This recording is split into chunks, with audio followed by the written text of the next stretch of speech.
Hi, this is Leslie Werden from Morningside University, and we are here with Nick Misukanis, one of the Humanities alums in our series called What's Up, Humanities Alum. So welcome, Nick. Hi. Glad you Thanks. could be here. First question for you is, what are you doing right now? What's your current job?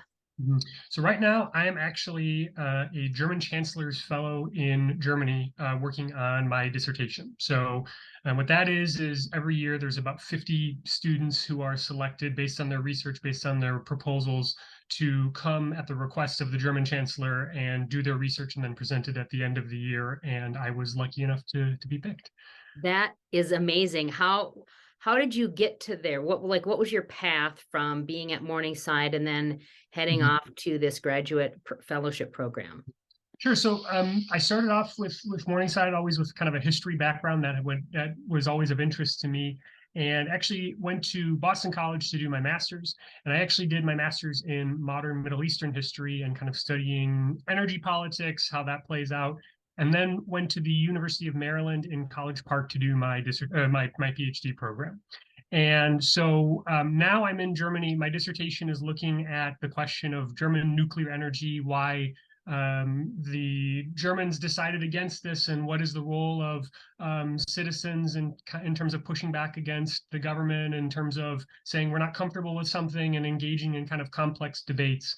And so my path with that was basically there was always a history background to it. But one thing that Morningside had kind of always instilled in me is, sure, you have your research, but what is kind of a larger thing you can do with your research? How can you get involved with the community? And I've always actually been really passionate about kind of climate change and what we can do moving forward, and studying the history of that. And in particular, that kind of traced through my research up until now. We have a moment in my dissertation where you have a climate change awareness moment, and the people say, we're not so sure about that. And then chaos ensues in the 70s. So when you finish with this, what's the next step for you? That's a good question. The $1 million question. The hope is that, so part of this project as a German Chancellor's Fellow is they want to fund projects that are more than just something that's going to be published as a book or something and going forward. They want some sort of kind of engagement with the community.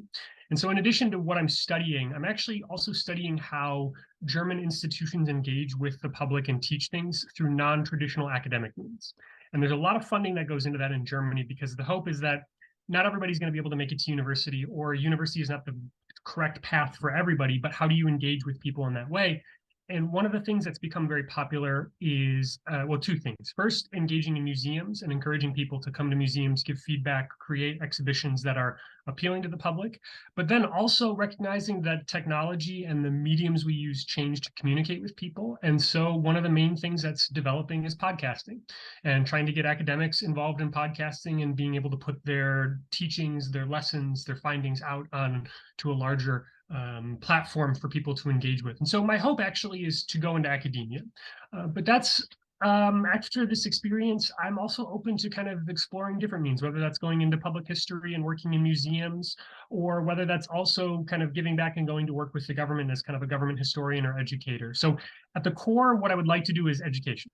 I've gone to school for such a long time that I think at this point in time, I'd like to give back and teach, but the method that I teach, I'm open to changing, and we'll see how that develops. Well, being in education right now, I got to tell you, it's a pretty darn good gig. And I have been in the community too. I have 10 years of marketing experience, and I think it's a really good combination to be able to have some of that experience from elsewhere and to be able to look, at possible other jobs. That's really great. You mentioned that one of the things that you instilled in you at Morningside was your, ability to reach out and be part of the community. What are some other things that you think you're taking from your experience here at Morningside that are translating into your either academic life or your personal life and interests? Actually, that's a really great question. One example that jumps out to me is I took a political science course with Dr. McKinley, just about what it means to be an American citizen. And one of the things that we had to do was we had to go out into the community and look at how students are taught about civics. And actually, what it highlighted to me is that civics is very loosely defined in the United States, and some schools teach it better than others.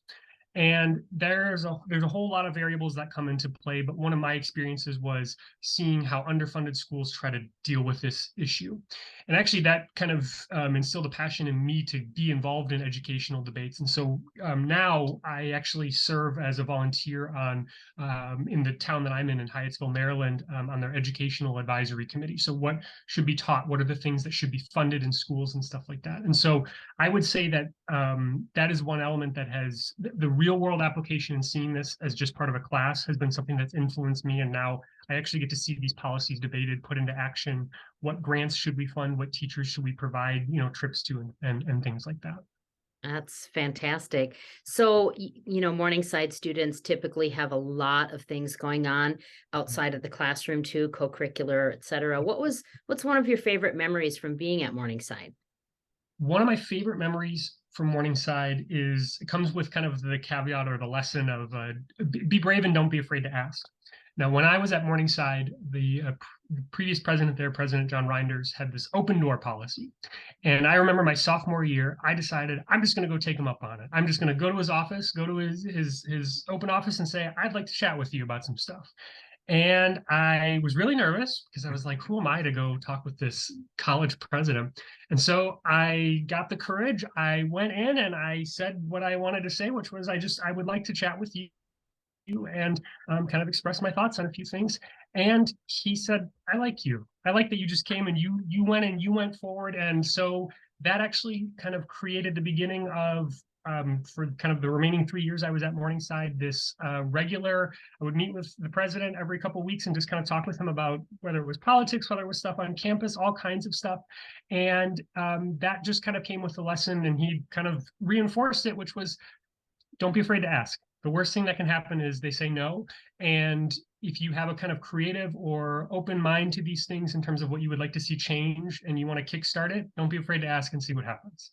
That is the beauty of being at a small institution like this one is the open door policy of the president. I mean, how many people actually get to go in and have regular conversations? That's just fantastic. I have one more question for you.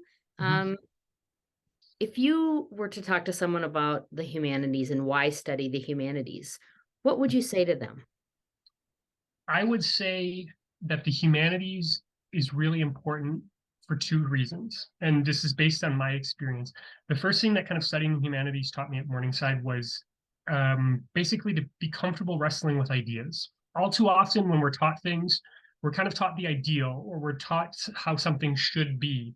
But studying the humanities showed me that actually that's a really messy process. You can have what you want something to be, and what it is actually in reality is very messy, whether that's how society should look, whether that's how we as individuals should be. And the process of wrestling with that is so important because it helps you find meaning in things in life.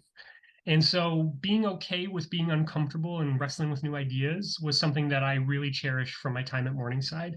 And then the other thing is the importance of giving back. I know that I've kind of emphasized this before, but what the teachers in my life that impacted me at Morningside did has truly changed how I go about life and what my aspirations are. And just the realization of how noble of a thing it is to teach the next generation, to be a part of them, to encourage them to think on these things. And so I would say teaching the humanities, while difficult, while it can be uncomfortable at times, is incredibly rewarding for providing direction in life and also providing identity and who you want to be and who you'd like to be growing up.